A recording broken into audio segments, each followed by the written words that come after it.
thanks for joining us for an Pleasure. interview. I'm Ishika Gupta and this is Priyanka Banerjee with camera person Mugdha for an interview with you Read. And so, starting with the interview, so the show as always was very thought-provoking, and you handled the issue of homosexuality in a very sensitive manner. So, taking over like from where the show left, I was wondering like when your team was researching for the show, so did you come across any startling facts or any particular case study or example that emotionally hit you that made you take up this topic to portray it to a national audience? But there are two parts to your question. One is why did we pick up this topic, and whether there was any story which really touched me. And first, I'll tell you why we picked up this topic.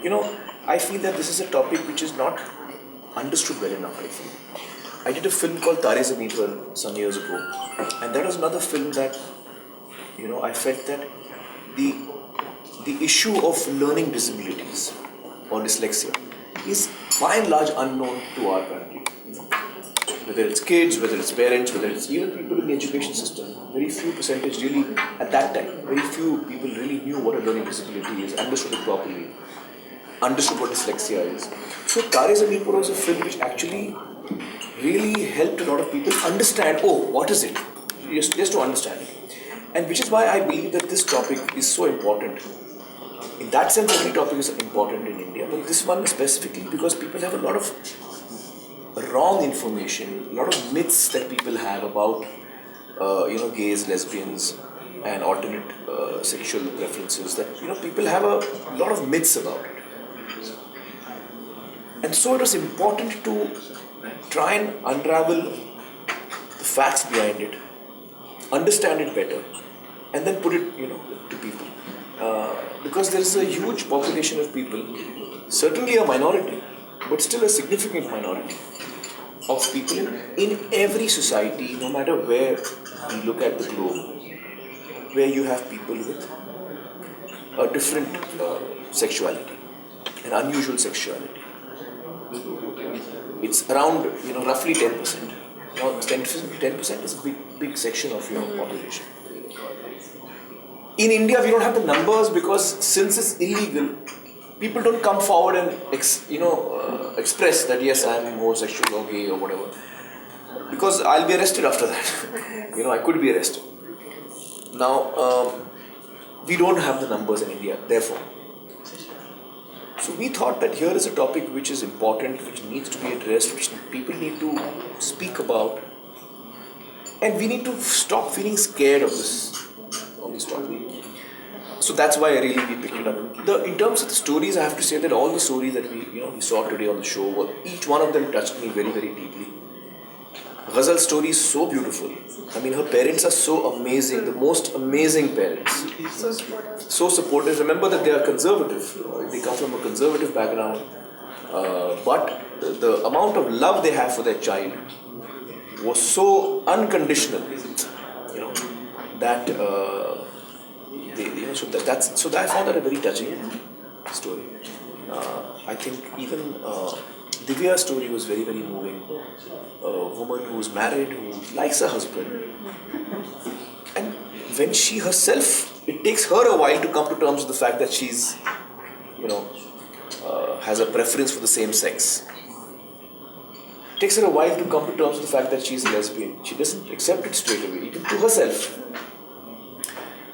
So she's not normally people have this impression that lesbian is someone who's a very bold girl, who's very forward, who's a rebel, who's got purple hair or something, Yeah. Here is a woman who's a very average woman who could be a neighbor, who realizes that. So I found her story very moving, and the fact that her husband was so supportive of her. That was very surprising actually. Supportive and understood,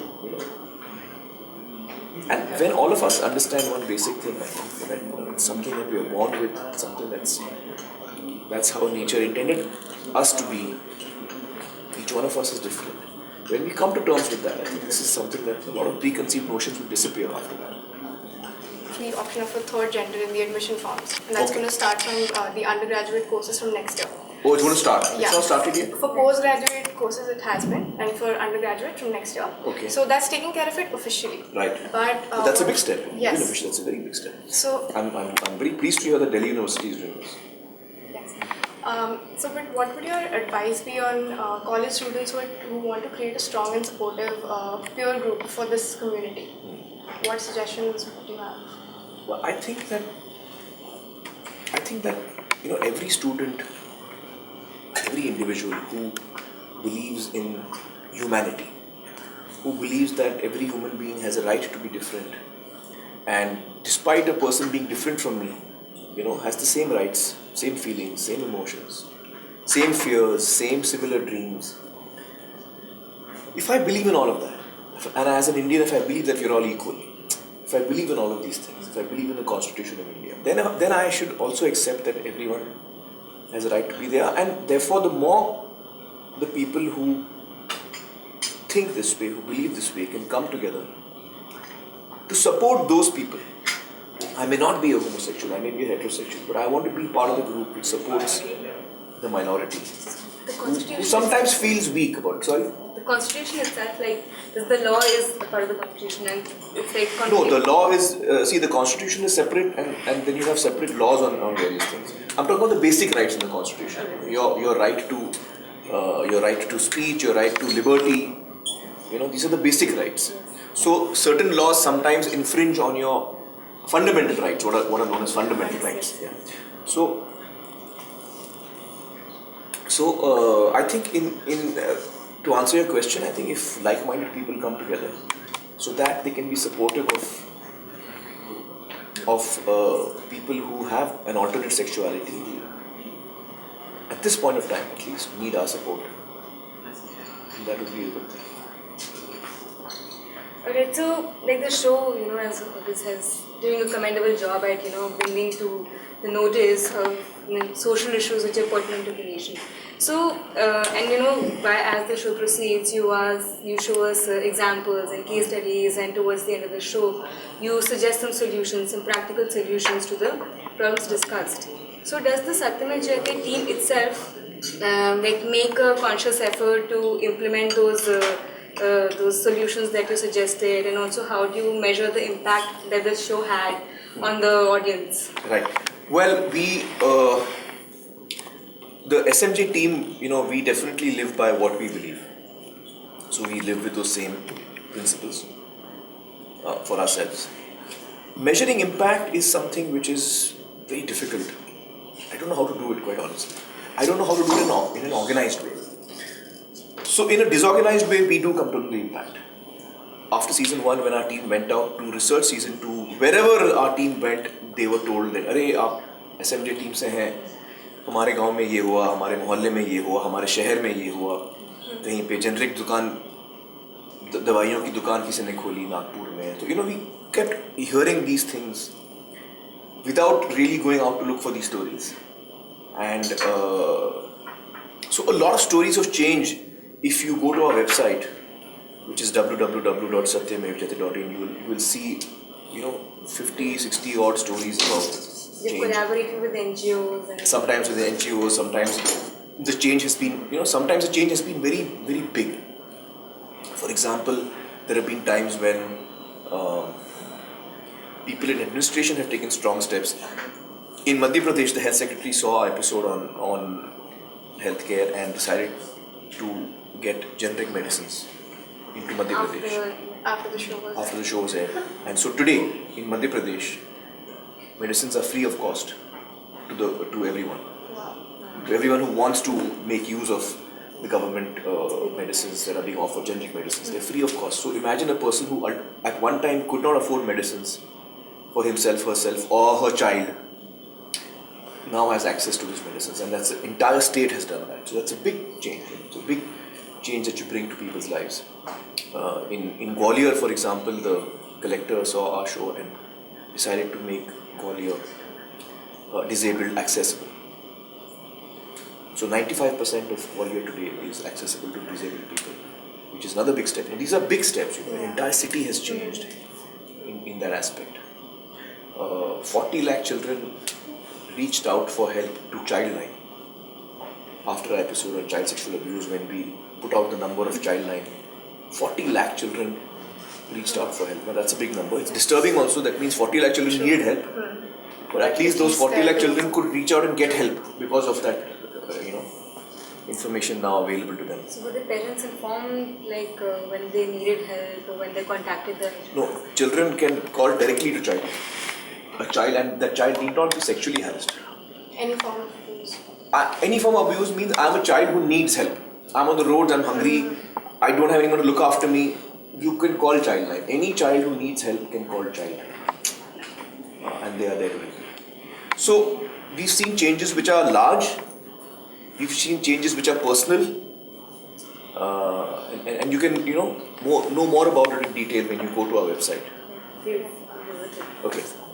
So, so the thing is that the show, it brings to light a lot of important issues. Yeah. And though you receive a lot of appreciation, I'm sure there's still a segment that they're not very appreciative of the work that you're doing through Satyamay Jayate. So, how do you handle this negativity? How do you deal with it? With love. With love. You see, the thing is that you have to understand that there are people with different opinions, and I understand that there are some people who benefit with the status quo. Let's take road accidents, for example. Now there are a lot of things happening in the trucking industry which are not right, because of which there are accidents happening. Now, of course, there are economic ramifications of those things. Overloading, for example. Why would I overload my truck as a truck owner? Because I want to earn more. If I decide that I'm not going to overload, that means I'm deciding to earn less also. Economic reality is there for me. So I may not want a new law which really punishes me very badly if I overload. इस वक्त overloading का क्या है? Sir इतना fine है, अच्छा होता है, चलेगा मेरे को, मैं थोड़ा ब्राइब भी कर लेता हूँ, ये कर लेता हूँ. अब क्या है, ओवरलोडिंग के लिए इतना ज़्यादा फाइन है और मैं पकड़ा भी जाऊँगा क्योंकि नितिन गडकरी जी ने उसका प्लान अलग बनाया है. Ministries become very serious about it. I don't want that change because it doesn't benefit me. So I will protest say नहीं यार, ये सब क्या दिखा रहे हो. So I am saying every topic will have certain people. 99% people will want change, 1% people will not want change because that change is benefiting them. It's not benefiting 99%. So those people are going to be there. You reach out to them also. I feel we must reach out to them also and tell them, okay, yeah, let's change it. India has a lot to achieve. And we will achieve that if we do the positive things. 2020 is considered to be the year of India. Which one?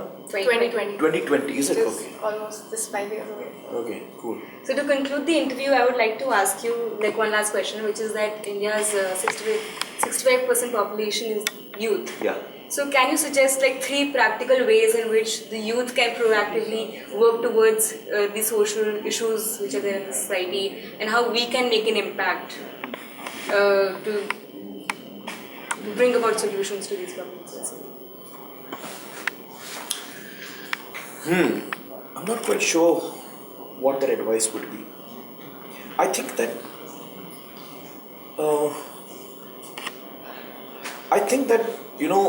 I genuinely believe that each one of us has to be the change that we want to see happen. I have to be that change. So the first big thing that any one of us can do, whether we are youth or we are not part of the youth, even an elderly person can do that, is get yourself to change. And that's, I think, one of the biggest things that any one of us can do. So other than that, I think going out to help people, thinking of others, especially those who are less privileged than us, is something that I would strongly urge the youth to move towards.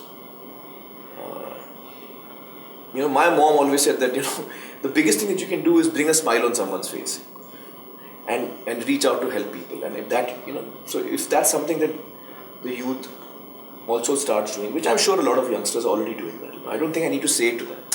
Quite honestly, I really don't want to assume that I know what to tell the young people. It's very presumptuous of me to assume that I can tell the youth what they ought to be doing. I think the youth is very intelligent, very smart.